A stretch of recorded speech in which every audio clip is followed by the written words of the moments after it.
Okay, this is the second time I'm taping this, okay? I'm not that great at it yet, okay? But no, it's a few things that I left out, right? So basically, my message today is to trust your gut and your instincts. Always, okay? So there are some stories that I would rather keep hidden under my rugs, okay? But for whatever reason, I'm being nudged to talk about this. So this particular morning, wow, back, I was working for Amazon, and I was very new to the company.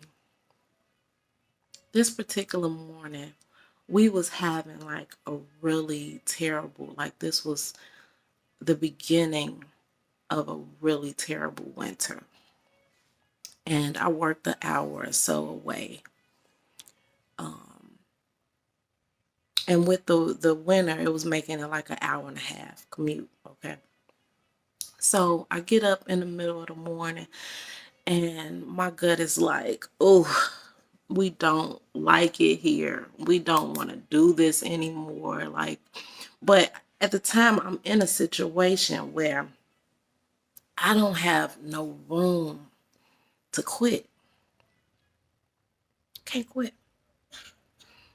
And I'm still relatively new to the company. So I don't want to look like I'm not, I'm not here for the job. You know what I'm saying? Because a lot of times you get a few checks and people just kind of fall off the earth. So I didn't want to give up on me and I didn't want to give up on my kids. But this morning, I did not want to go to work. Like, I just was like, Lord God, I'm not ready for none of this. I'm not ready for the commute. I'm not ready to go up in here and throw these packages around. I don't feel like driving all day. I just don't feel like it. And my gut is saying, girl, stay at home today. But no, I'm not giving up on myself today. I'm going to work, hunty. Okay? That's what I told myself, right? So there was this one particular girl that used to work with me. Once I finally got through the streets and just running people over to get to work on time. You know how it go. Get out my way. Oh my God. You know, all that. So I finally get to work and there's this one girl. I wouldn't call us friends or anything. And I got about a few years. So she really can't be my friend for real. But I like her for some reason. You know what I'm saying? She seemed like a real cool kid. But from time to time, I used to catch this glare. And this glare, I mean, like, even though she presented herself like somebody who really liked me as well, like, you know what I'm saying? Like, was cool as hell. Like, girl, I like you. But from time to time, I thought that I would catch like these little glares. And my gut would be like, you seen that? And my brain would be like, girl, you just tripping. Stop tripping.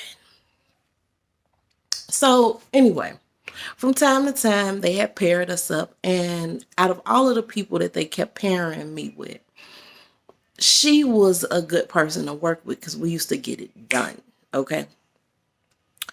So, the one thing that kind of outside of the couple glares that I seen, and there was only a couple here, there, you know what I'm saying? But out of those glares outside of mommy, one of my thoughts in the back of my mind was, dang, her skin is so bad. Like, she had these really deep craters in her face.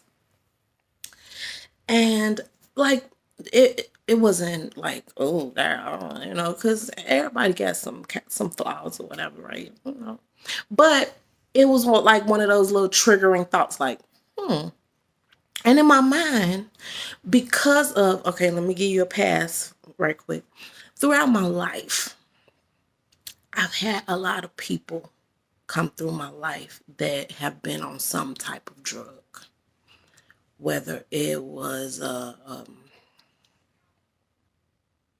whether it was a parent, or because I talked about that before, and most of y'all know me,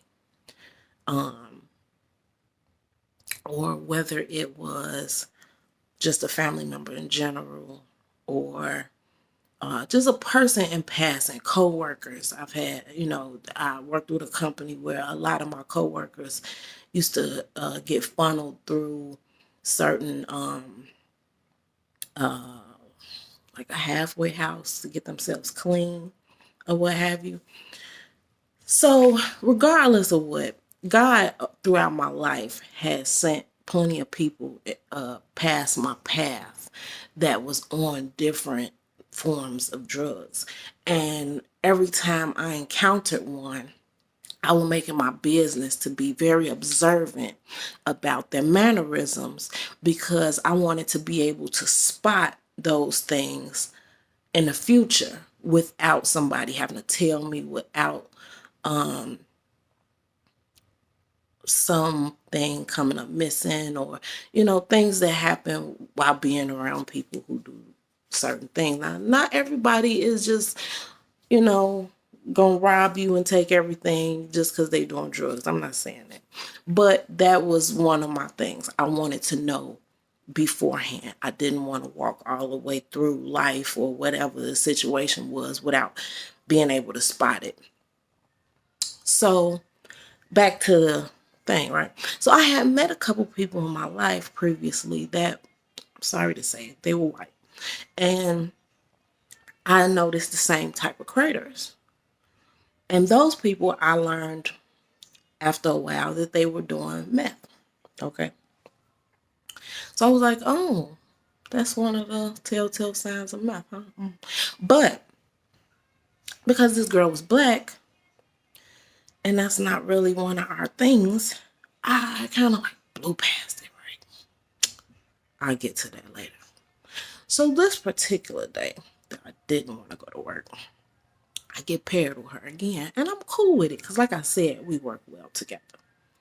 So during the early part of our day, I don't think it was quite 12 o'clock yet. I really don't believe. But we go down this really cute little block. It's not, the houses aren't really like big and dramatic, but it's a really nice little block, maybe middle class or some sort, whatever. And when I put the package down, before I can get back to the van, there's this white guy comes running out with his shotgun. And he like, what the fuck are you doing around here? I was like, hey, sir, I am just dropping off your package. You see your package right there? I'm just dropping off your package. And at the time, Amazon wasn't driving around in Amazon trucks. They were outsourcing to other companies, and they were driving, they were renting U-Haul vans to drop off the packages. Baby, when he had that shotgun on me, baby, I had 30 seconds. I had 30 seconds. I'm telling you, because he was itching to shoot him a nigga that day. He was itching, and he was gonna do it. Okay. So I'm like, oh no, sir, wait a minute. Let me get back in this van. Hey. So I got in the van and we got up out of there. But it's still so many packages back here. And now I can't even fucking think, because my life was almost just gone. Okay. So all day we are attempting to work, and we both real spaced out because that was a very traumatic situation that just happened here. You know what I'm saying? But we made it through the day. We made it through the day. I get back and we punch out. And so we walk back to the parking lot. which me and her, I'm not gonna lie, have on a couple occasions smoked a blunt on, before we left. Cause I smoke weed and she smoked weed. Okay. But this particular day, she like, and I got some weed, you know what I'm saying? Don't you come smoke with me, whatever. We parked right next to each other. But I don't know if it was on accident or on purpose, but we had parked right next to each other. So I said, you know what? Nah, I got some weed today. You know what I'm saying? You done smoked with me a couple times. I'll smoke with you today. So I smoked a little blunt with her, and I need to go home. You know what I'm saying? I got to get to my kids. I done worked a 12-hour shift. I'm done. And the stuff that just happened earlier, like I'm done. So we smoked a little blunt, and she's still thirsty for me to smoke her blunt with her. So she like, here, light it. You know what I'm saying? So I'm like, I ain't fuck it. I hit it twice, whatever.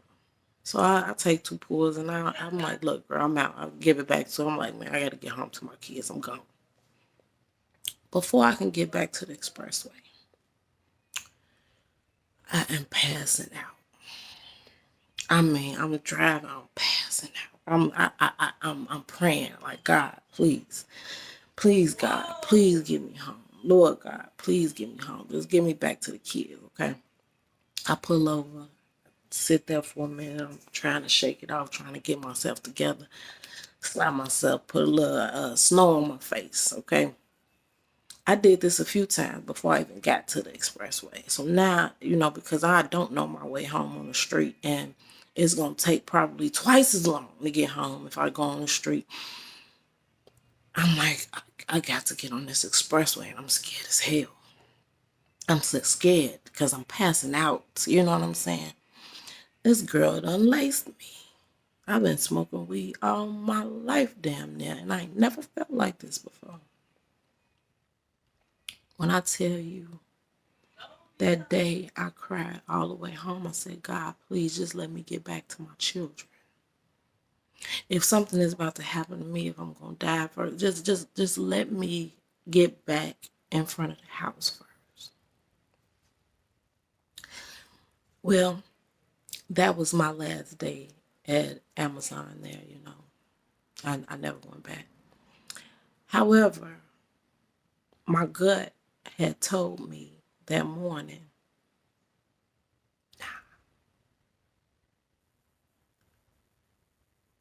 then my gut and my subconscious had already told me about what I had learned about people and drugs. But I was like, nah. Long story short, I didn't trust my gut either time. And it led to one hell of a day. So my advice to you is to always trust your gut. When you feel that feeling, when you get them thoughts in the back of your mind, say something right here, something is not right here, run. Have a good day.